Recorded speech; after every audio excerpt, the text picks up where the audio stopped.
अगर हम PC gaming की बात करें तो ये कहा जा सकता है कि स्टीम ने पीसी गेम को एकदम रेवोल्यूशनाइज कर दिया है और अर्ली एक्सेस ने उससे रेवोल्यूशनाइज करने में बहुत ही तरीके से हेल्प किया है। तो इन शॉर्ट कहूँ अगर समझाना हो अर्ली एक्सेस क्या है, तो अर्ली एक्सेस टीम को प्रोग्राम था जिसकी मदद से डेवलपर्स एक अनफिनिश्ड या कह सकते हो बिना कंप्लीट के गेम अपलोड कर सकते हैं उस प्लेटफॉर्म पे और लोग उसे खरीदेंगे, जिससे क्या होगा कि डेवलपर्स के पास कैश फ्लो रहेगा उस गेम को आगे बढ़ाने के लिए, लोगों को एक ज़रिया मिल जाएगा जिससे उस गेम को सपोर्ट कर सकें। ऑन पेपर स्टीम का जो अर्ली एक्सेस प्रोग्राम है उन डेव्स के लिए बहुत अच्छा है जिनके पास सफिशिएंट फंड्स नहीं थे गेम कंप्लीट करने के लिए या फिर उसको आगे रखने के लिए, बट अर्ली एक्सेस से उनको पैसे मिल जाते हैं और फिर वो ओवर द ईयर्स उस गेम को धीरे धीरे अपडेट करते रहते हैं and then at a point they release the title. जैसे मैंने कहा कि on paper it's a great idea, but in reality इसमें बहुत सारे बड़े लूप होल्स और प्रॉब्लम्स हैं। पहला ये कि देयर इज़ नो गारंटी कि वो गेम कभी रिलीज़ भी होगा।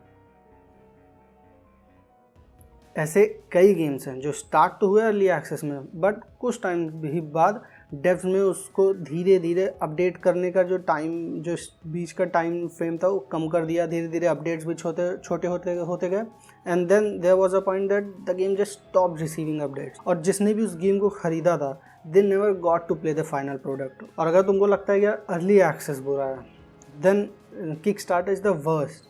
ये होता है कि अर्ली एक्सेस में तुमको एक गेम मिलता है खेलने को, भले ही कैसा ही हो, ब्रोकन स्टेट में हो, अल्फा बीटा कितना बुरा स्टेट में हो, at least you get a title to play.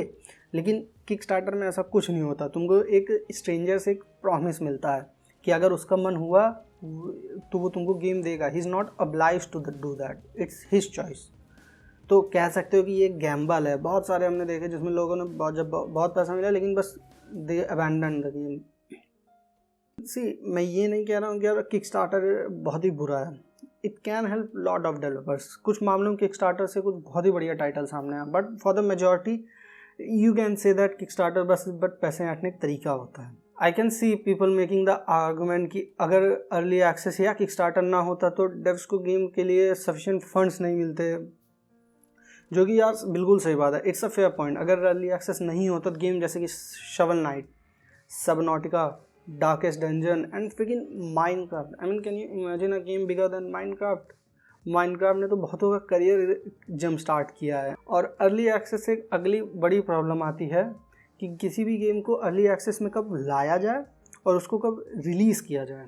क्योंकि अगर गेम बहुत ही पहले रिलीज़ कर दिया गया, आई मीन इतना ब्रोकन स्टेज में रिलीज़ कर दिया कि खेला ही नहीं जा रहा है, then there is not a good game to play. और जब गेम ही खेलने को नहीं होगा, लोग थोड़ा सा खेलेंगे, उनको यही लगेगा बगी गेम है, वो छोड़ के चले जाएंगे। तो इससे क्या होगा, डेवलपर्स के पास सपोर्ट करने के लिए इतने पैसे नहीं रहेंगे और उस गेम के चारों तरफ कोई बड़ी कम्युनिटी नहीं बनेगी।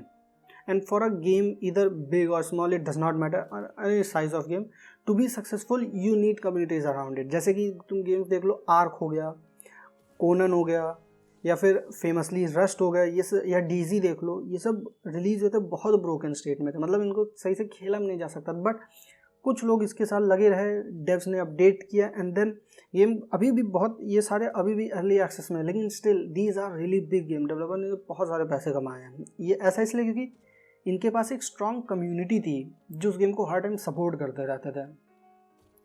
और ऐसा एक और प्रॉब्लम, इससे एक और जो अगला प्रॉब्लम आता है कि इनको कब 1.2 में रिलीज़ किया जाए। See it's a big question कि गेम कब कंप्लीट हो जाता है। In most of the cases अगर वो एक single play story focus game है तो अगर स्टोरी कंप्लीट होती है can say that the game is complete, no problem there. लेकिन what if the game is survival और अ मल्टीप्लेयर, उन दोनों में तो यार story is not the big part. मतलब स्टोरी होती है, it's just a side element, छोटा सा पार्ट होता है। There are other things that are bigger part of that. और सबसे सैड पार्ट ये कि there is no single answer. हर गेम के ऊपर डिपेंड करता है कि गेम कैसा है, उसके डिमांड क्या करता है, उसमें प्रॉब्लम्स क्या है, उसमें फीचर्स क्या है, उसकी कम्युनिटी क्या डिमांड करती है। लोगों को सुनना बहुत ज़रूरी है अर्ली एक्सेस में। If the developers are listening to people, the game is good, no doubt in time. So it's a really tough to tell when a game should come in early access और when a game should be released. और ये nail करना बहुत ही tough काम है। बहुत सारे games ये होता है कि अर्ली एक्सेस में कुछ ज़्यादा ही जल्दी लॉन्च कर देंगे कि एकदम ब्रोकन स्टेट में रहेगा, तो इससे क्या होता है कि चलता ही नहीं। या फिर कई बार क्या होता है कि गेम्स को अब रिलीज़ करने में इतना टाइम लगा देते हैं कि लोग बोर होकर उसे हट जाते हैं। मैंने बहुत सारे लोगों को देखा है कि वो टाइटल्स को अर्ली एक्सेस में लेते हैं, बट सही डिसीजन न लेने की वजह से क्या होता है, गेम अबैंडन हो जाता है, इतना अच्छा नहीं होता, उनके सारे पैसे वेस्ट हो जाते हैं। So in my all the years of gaming मैंने कुछ ऐसे तरीके निकाले हैं, जो कह सकते हो मेरे पर्सनल तरीके हैं, जो मुझके डिसीजन लेने में हेल्प करते हैं कि क्या वो गेम सही होगा लेने के लिए, नहीं है लॉन्ग टर्म में मैं उसको खेलूँगा कि नहीं। ये कोई शॉर्ट तरीका नहीं है कि ये 100% बता दे कि क्या है, कि गेम अच्छा होगा बुरा कोई नहीं बता सकता। It's impossible to tell a game will be good और बैड आगे कुछ सालों में, बट मेरे तरीके से थोड़ी सी हेल्प मिल जाती है, थोड़ी सी आसानी हो जाती है। तो जो मैं पहली चीज़ करता हूँ होता है कि नो योर गेम। ये काफ़ी सिंपल है। तुम जिस भी गेम को ख़रीद रहे हो उसके बारे में थोड़ा सा रिसर्च कर लो। उसका गेम प्ले चेक करो, ये देखो कि उसका कोई रोड मैप है या नहीं। अर्ली एक्सेस की बात करें तो road map is really important. Road map ये बता सकता है कि गेम आने वाले कुछ सालों में किस डायरेक्शन में जाएगा, and will you play that game when game goes in that direction, या फिर उसको कितने टाइम तक उसको अपडेट करने के लिए पहले से प्लान हो रखे हैं। और ये भी ज़रूरी है देखना कि गेम में फीजिबल है कि नहीं। If the game is made by small indie team, like 4-5 लोगों की टीम है, और वो गेम ऐसा प्रॉमिस करे जो रेड डेड रिडेम्पशन 2 जैसे फीचर्स देगा, there is a big chance that you will be disappointed. Like एक गेम अनाउंस हुआ था, आई थिंक इन 2016 रिलीज़ हुआ था, वो था project genome. It was this big open world MMORPG जिसके ग्राफिक्स किसी भी AAA गेम जैसे थे। ब्यूटीफुल एलियन ओपन वर्ल्ड था with max and all different powers. लेकिन जब रिलीज़ हुआ उसमें कुछ नहीं था। Game it was literally a scam. उसमें उसके ग्राफिक्स अजीब से थे, एनिमेशन अजीब से थे, गेम वॉज बगी एज हेल, ब्रोकन स्टेट में हुआ था, अर्ली एक्सेस में आने लायक भी नहीं था। गेम 2016 में स्टीम पे अर्ली एक्सेस में आया था, और आज भी वो टाइटल अर्ली एक्सेस में ही है, और उसका जो लास्ट अपडेट वो 2018 में था। At this point you can safely assume that the डेव्स have abandon the game, and जिसने भी उसको सपोर्ट किया था दे लॉस्ट देयर मनी। अगली चीज़ जो रियली इंपॉर्टेंट अर्ली एक्सेस के मामले में वो है डू अ रिसर्च। अगर अर्ली एक्सेस ले लो सबसे पहले उसके बारे में थोड़ा रिसर्च कर लो। ये देखो कि डेवलपर्स कौन है, क्या वो एक्सपीरियंस्ड हैं या नहीं। अगर हैं तो ये देखो उनके पुराने टाइटल्स कैसे थे, और did they support them till the end, या फिर कुछ पैसे लेके भाग गए। और अगर उनका पहला टाइटल ही है तो check out the publishers, their credibility, या तो फॉरम्स पे जाके देखो कि लोग क्या कह रहे हैं उस टाइटल के बारे में या डेवलपर्स के बारे में। सी अगर डेवलपर अच्छा है, इट्स अ फेमस डेवलपर, तो there is a 99% chance that the game will be good. Just look at the bloodstain ritual of the night. इस गेम के पीछे जिस बंदे का हाथ था वो है koji Igarashi। He produce more than a dozen Castlevania game. 2015 में उन्होंने कोनामी छोड़ा, announce that he will make a spiritual successor of Castlevania. इस डेव का नेम ही इतना अच्छा था, कैसलवेनिया की फैन बेस इतनी तगड़ी थी कि कुछ ही टाइम पे किकस्टार्टर में ही raised more than $5 million, which is the biggest success story of any game.